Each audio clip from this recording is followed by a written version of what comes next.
We were talking about the Buffalo Sabres. Terry Pagula sounds like he's going to go and chat with the team, so that'll turn things right around. Perfect. And that'll fix it. They'll So be inspired. that 10-game skid that they're on will be over tomorrow. I think they play. So good news for them. Well, the good news is the Montreal Canadiens on the other end, so you may actually end the skid. Yeah. Look, I never know what to make when I hear something like that. The owner's going to see the team. Like, okay, he owns the team. He sees them 40 times a year, probably. Like, what are we like? Again, not saying nothing's happening, just saying, okay, interesting times. I mean, look, I truly don't know where they go from here because, yes, you look at the standings and my podcast co-host Jason Greger, he was saying this morning, stick a fork in the Sabres, their season's over. I'm not willing to do that yet. They're only 6 points out. And even with a game in hand, the max is 8. You're talking about one good week and you're right back in the mix. So I refuse to say that yet. But okay, so let's work through some of the permutations because we know that, 25 games into his latest tenure, Lindy Ruff's probably not going anywhere, right? So cross the coach off for now. You have an option to, I guess, make a change at general manager, Kevin Adams in year 5, or you could make a trade. And I think I'd probably lean toward, if anything, Terry Pagula pushing Kevin Adams to do something here to make something happen. Because by all accounts from teams that I've talked to around the league that are in conversation with Kevin Adams, he wants to do something. He doesn't know quite what to do. And at the same exact time, probably, if we're all being honest, overvalues his own players. So if all of those things are true, isn't the solution then to just, you got to make a decision here, do something? I wonder how natural it would be to overvalue those players because they've picked high for so long. A lot of their guys, they're all top 5, top 10 picks. So you're still waiting for they're going to turn the corner. We've been so high on these guys for years. I was just looking at their roster and it's a lot of guys that, Jack Quinn, one of the top picks, Zach Benson, Dylan Cousins, Bowen Byram, although not their pick, he's there now. Owen Power and Dahlin and Peterka. These are all guys who have been highly touted coming up, and they aren't bad players, but and certainly for guys like Quinn and that, it's maybe a little bit too soon, and for Benson. But some of those guys maybe ranked a little higher than they should have been, drafted a little bit higher than they should have been, because none of them are really elite top line guys. So is it natural to overvalue them? I think you don't guys. It's like when in your fantasy draft, you take a guy in the first round. So, well, he hasn't been good, but I used my first round. I can't have him while he stinks and then trade him away. And then he comes through for the other team. I don't know what the statute. I think there's probably more trepidation in being the guy that makes the next Sam Reinhart trade. That's probably what the fear is. The next Jack Eichel trade. Yeah. How do you move on from these guys that then go somewhere else and be exactly what you would have needed them to be in Buffalo? So when you wind it back, I understand things have gotten toxic with Eichel and the Sabres, and it felt like it wasn't actually that risky of a procedure so much as they just wanted to screw him because the team felt like he'd screwed them in a sense.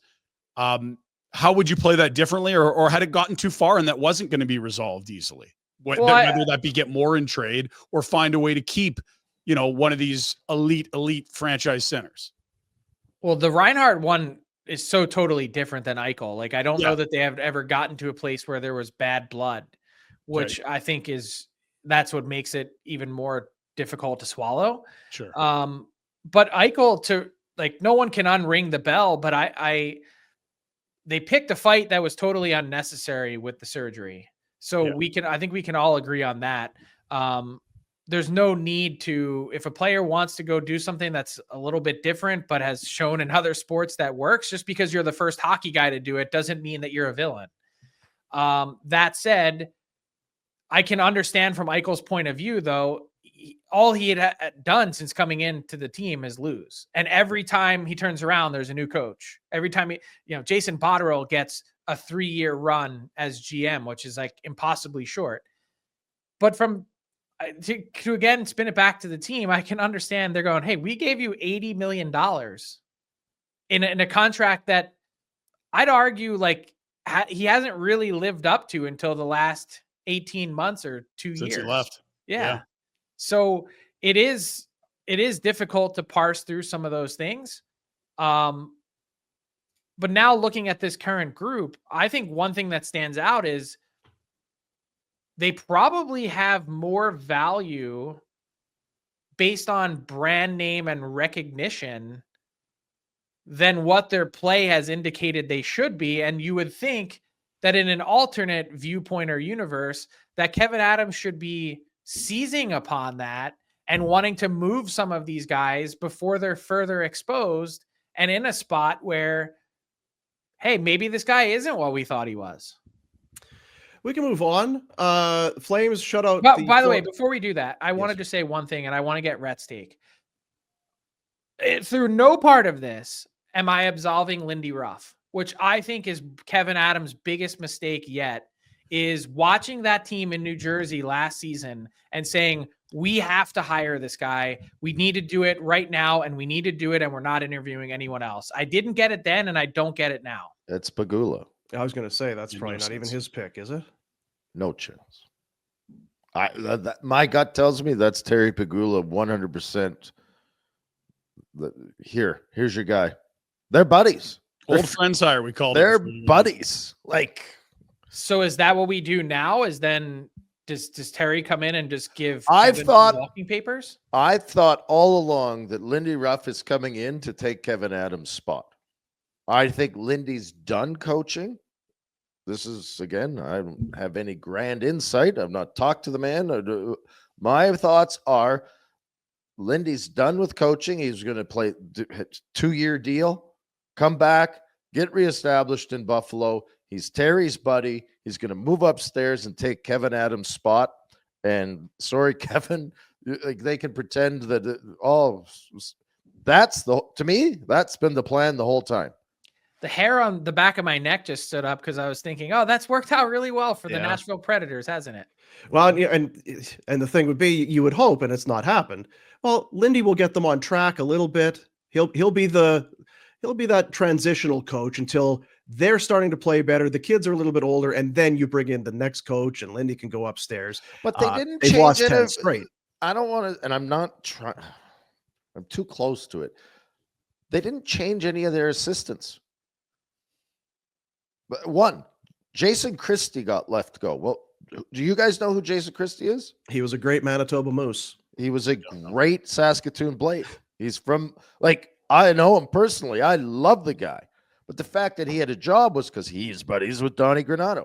They kept all those other coaches. If you've watched Darlene, Powers, Byram, all these defensemen that are really good develop, and you watch the Buffalo Sabres play D, it's terrible. It's atrocious. It's the same things over. It's summer hockey. That's what I think we showed a clip one time when you were on, right? Yeah. Embarrassing. Right? Yeah. So Kevin, I think, was told to make a change at head coach, or I don't even think he would have. And I think that Granato was way too soft. And I think their coaching staff didn't turn over. So Lindy's trying, even if Lindy is a good coach, and I think he's thinking about moving past the coaching career into a management career, the guys that he's relying on, they're the guys that have been there all along. Nothing's changed. Lindy, so either Lindy has to run everything, which I don't think he's going to, or he's relying on these guys that have taught these guys all along things that don't work. It is anyway, Not good. No. Hey guys, thanks for watching. Be sure to check out more of our content right here on the Flames Nation YouTube page. We had a bunch of great long form interviews. You can check out some videos we've done as well outside of the studio. And of course, if you want more writing or merchandise stuff, flamesnation.ca or nationgear.ca. Appreciate you watching.